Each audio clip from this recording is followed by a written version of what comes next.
बोल गणेशी भगवान की जय। बोल पुरुषोत्तम मास की जय।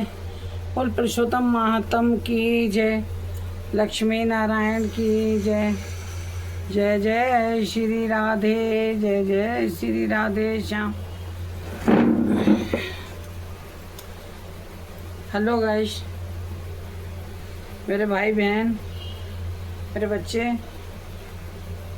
भजन हरे कृष्णा चैनल में आपका स्वागत है।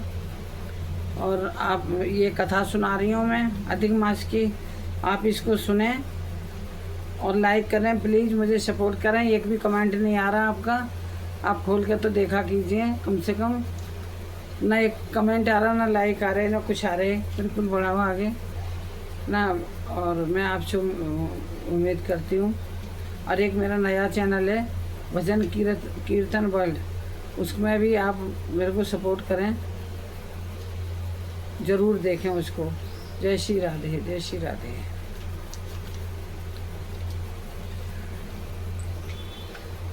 एक गणेश जी भगवान थे।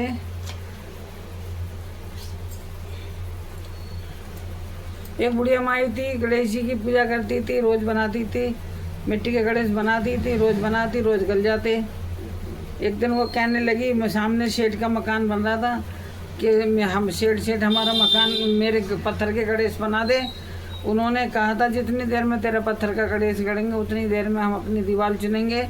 उन बुढ़िया ने की राम करे तुम्हारी दीवार टेढ़ी हो जाए, और उनकी दीवार टेढ़ी हो गई। शाम सुबह से शाम हो गई, दीवार चुने हटा दें टेढ़ी हो जाए। शाम को सेठ आया, कहने लगा तुमने कुछ काम नहीं करा। उन्होंने कहा हमने काम तो करा, पर भी ये बुढ़िया माई आई थी, कहने लगी हमारा पत्थर का गणेश गढ़ दे, हमने गढ़े नहीं।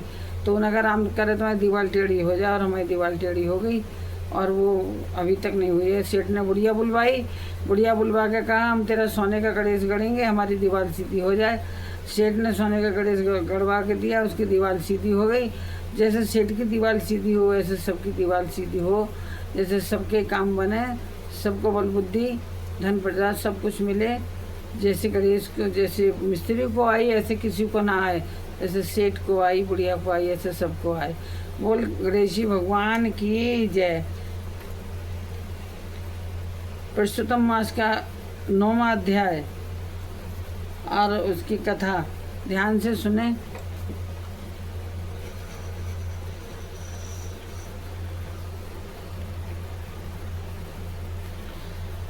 नारद जी ने पूछा, हे भगवान, ब्राह्मण की ये वह पुत्री इसके पश्चात उस उपवन में आगे किस प्रकार रही, किसके साथ उसका विवाह हुआ और किस मुनि ने उसका विवाह संस्कार कराया।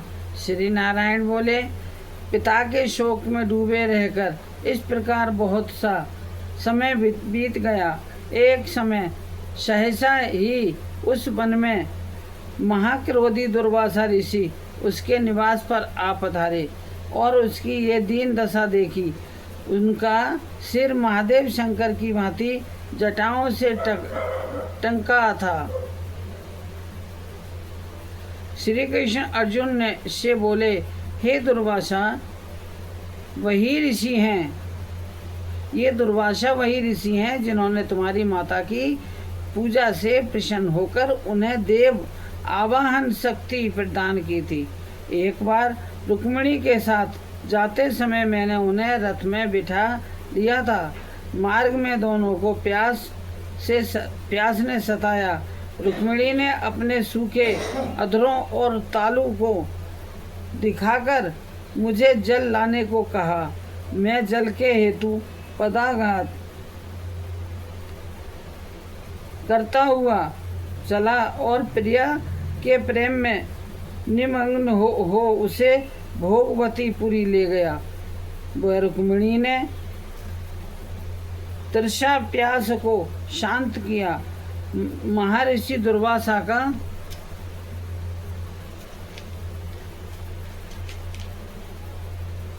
तत्क्षण महाक्रोध हुआ और प्रलयागिन की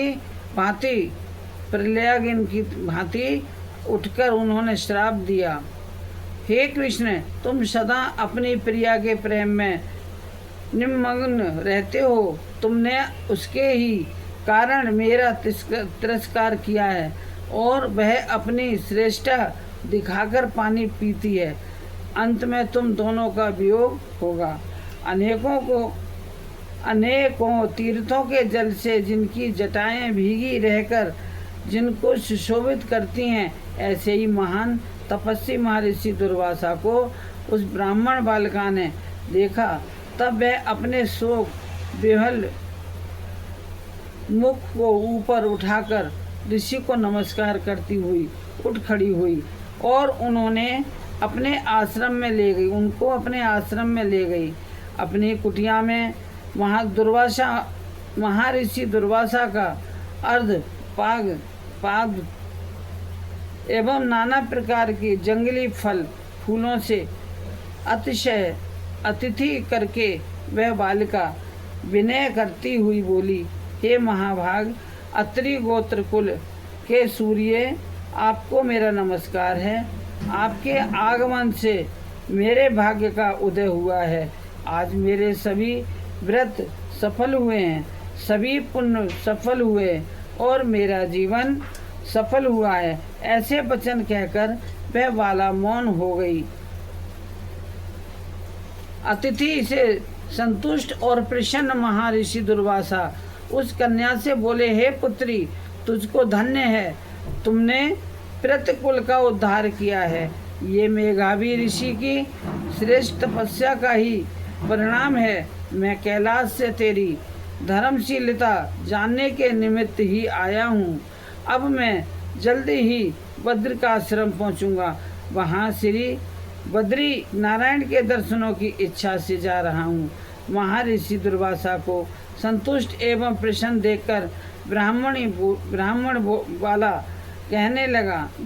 वाला कहने लगी, हे ऋषिराज, आपके दर्शन पाकर मेरा दुख का सागर सूख गया। भविष्य में भी मुझे अपने शुभ की संभावना दिखलाई देती है। हे कृपालु, क्या आप इसके विषय में नहीं जानते?